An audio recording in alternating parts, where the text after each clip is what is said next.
안녕하세요. 저는 20대 중반 여자입니다. 우선 제 친아버지에 대한 이야기를 먼저 해야겠네요.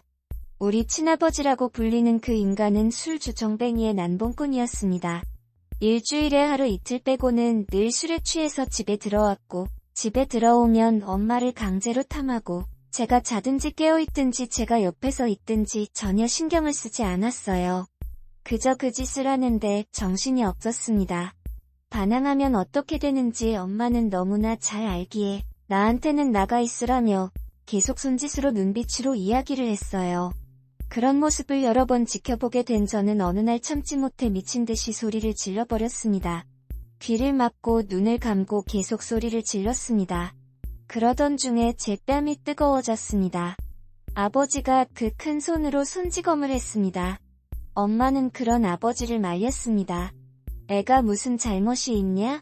고 애 보는 앞에서 이러면 안 되는 거 아니냐? 라고요. 그랬더니 아버지는 눈이 획 돌아서는 엄마에게도 손찌검을 그랬습니다. 이러다 죽을 수도 있겠다는 생각이 든 엄마는 저를 데리고 도망치듯이 집을 나와서 숨을 곳을 찾았습니다.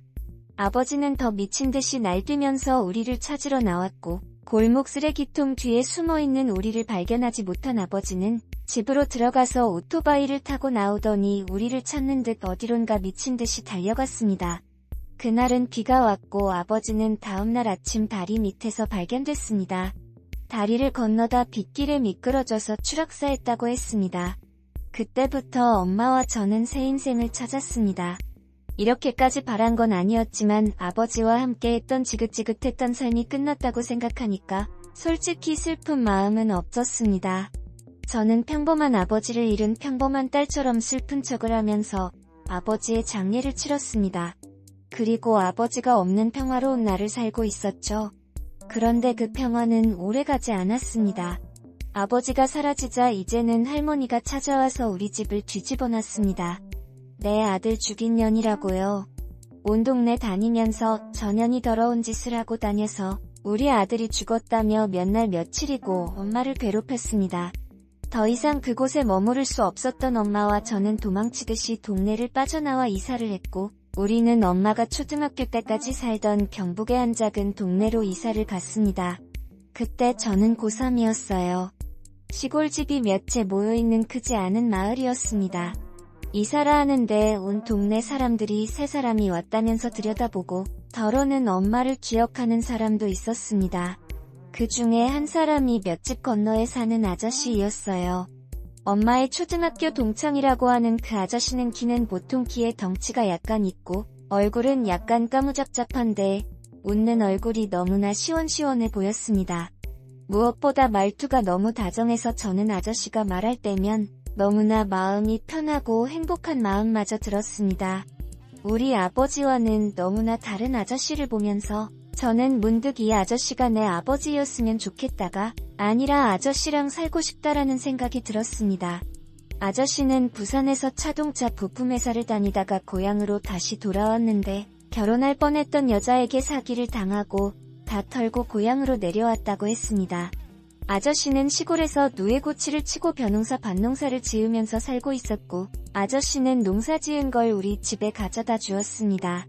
상추가 나면 상추를 가져다 주고 자두가 나면 자두를 가져다 주었습니다. 아저씨 덕에 우리 집에는 농사를 짓지 않아도 먹을 것이 늘 풍성했어요. 저는 그런 아저씨가 너무 좋았습니다. 아저씨 오토바이 소리가 나면 저는 공부를 하다가 아저씨 하고 달려나갔죠. 그런데 저보다 더 먼저 뛰어나가는 사람이 있었습니다. 바로 엄마였죠. 아저씨랑 엄마랑은 서로 연락을 주고받는 눈치였습니다. 아저씨가 오늘 시간이면 화장을 하고 머리를 만지고 있다가 아저씨가 올 시간이면 온갖 콧소리를 내면서 아저씨 팔에 매달리기도 하고 교태를 부렸죠.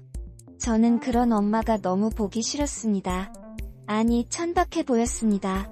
그러던 어느 날 야간 자율학습을 하고 집에 들어왔는데 아저씨의 신발이 보였습니다. 아저씨하고 들어가려는데 엄마의 교태 섞인 소리가 들렸어요. 저는 저 방에서는 무슨 일이 벌어지는지 눈에 보듯 뻔했죠.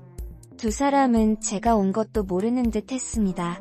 제가 들어가지도 못하고 마당에 쭈그리고 앉아있는데 아저씨가 나오면서 저를 보더니 조금 놀란 듯 했습니다. 엄마가 언제 왔어?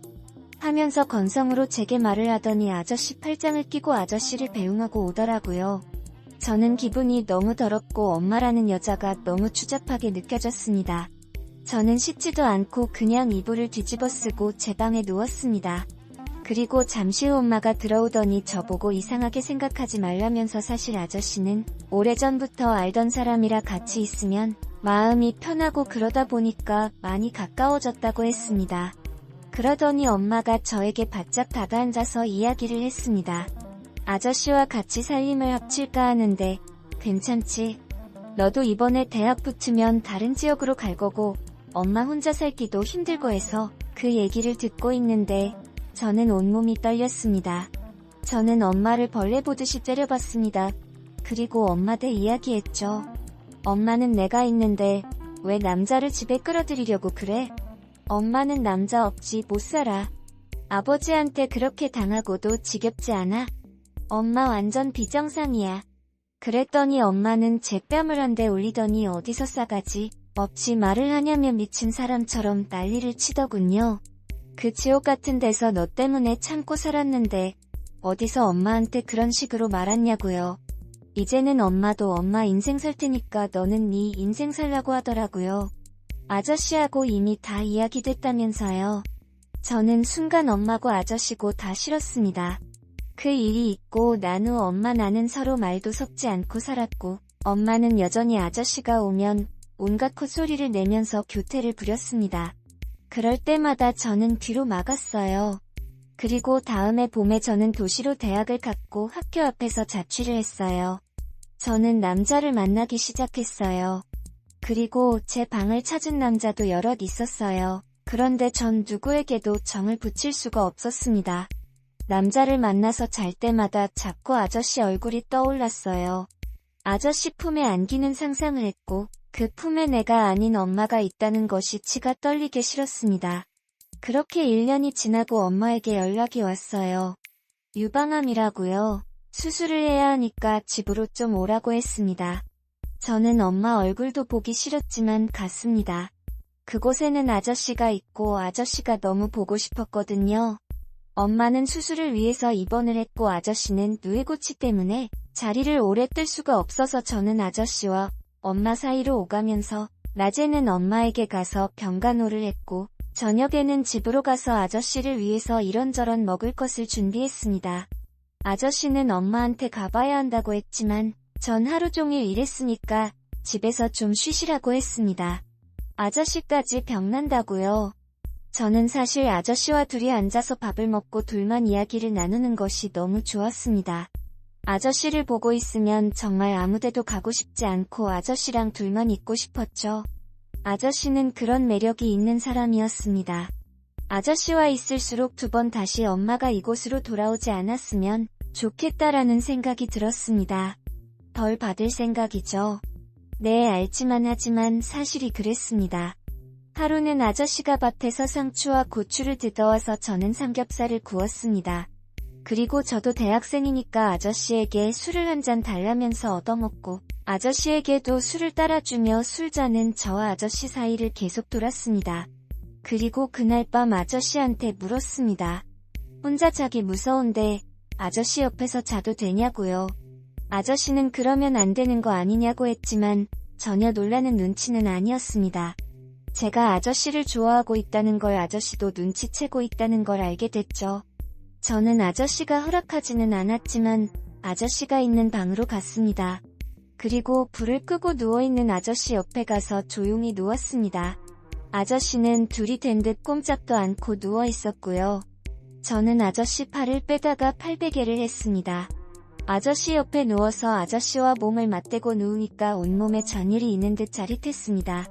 엄마가 아무리 콧소리를 내고 교태를 부려도 아저씨는 지금 내 옆에 있다는 사실에 묘한 쾌감까지 들었습니다. 저는 아저씨를 유혹을 했습니다. 여러 남자들과 잠자리를 가져본 제가 아저씨를 유혹하는 건 어렵지 않았습니다.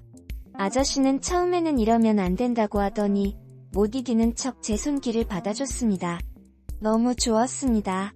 그리고 아저씨를 뺏기지 않고 싶다는 생각이 들었죠. 그렇게 여러 날 저는 낮에는 엄마에게 가서 가식적으로 댔고 저녁이면 돌아와서 아저씨와 누웠습니다. 잠깐씩 이래도 되나라는 마음이 들기도 했지만 이래도 된다라는 마음이 더 강하게 자리를 잡았습니다. 제가 먼저 아저씨를 사랑했고 저에게 엄마는 그 중간에 끼어든 방해자일 뿐이었으니까요. 그리고 저는 아저씨와 피도 한 방울 나눈 적이 없는 남이고 저는 이제 부모의 보살핌이 필요 없는 어른이니까요. 그 후 저는 학교, 휴학계를 내고 집에 와서 엄마가 돌아올 때까지 아저씨와 함께 살고 있었습니다. 솔직히 엄마가 영원히 태어나지 않고 아저씨랑 둘이 계속 있으면 좋겠다는 생각이 들었습니다. 아저씨도 엄마와 있을 때보다 저랑 있을 때 더 좋아하는 눈치였습니다. 아니, 확실히 그랬습니다. 하지만 제 바람과는 달리 엄마는 며칠 후면 퇴원한다고 했습니다. 저는 엄마가 오기 전에 아저씨와 가능한 좋은 시간을 많이 가지고 싶었어요. 저녁을 일찌감치 먹고 아저씨를 데리고 방으로 들어갔어요. 그렇게 아저씨와 좋은 시간을 보내고 있는데 갑자기 방문이 확 열렸어요. 문 앞에는 엄마랑 엄마의 친구가 함께도 입을 떡 벌리고서 있더니 엄마는 바로 들어와서 제 머리채를 잡고 밖으로 저를 데리고 나갔습니다. 어디서 더러운 짓을 하고 있냐고 네가 그러고도 인간이냐고 울음 섞인 분한 목소리를 소리를 질러댔습니다. 그 옆에서 엄마 친구도 거들면서 한 소리를 하더라고요. 내가 뭘 했어? 이상하다 했잖아. 아무리 지 엄마랑 사는 사람이라고 해도 피 한 방울 안 섞인 사람 둘이 너는 없은 동안 뭐 하겠냐고 내 눈은 못 속이지. 딸이 아니라 여시를 키워내. 엄마는 옆에서 대성통곡을 하고 울었고 아저씨는 이런 와중에 아무 말도 않고 고개만 푹 숙이고 있었습니다. 소리를 듣고 3355 찾아온 마을 사람들은 아저씨와 저를 향해서 온갖 손가락질을 다 했습니다. 제가 아저씨를 유혹하고 죄를 지었다는 것입니다. 하지만 저는 후회는 없습니다. 저에게도 누군가를 사랑할 수 있는 자격이 있고 사랑받아도 된다고 생각이 드니까요. 저에게 돌을 던지시고 욕을 하신다면 어쩔 수 없죠. 하지만 사랑이 죄는 아니잖아요. 비록 그 상대가 엄마의 남자일지라도 말입니다.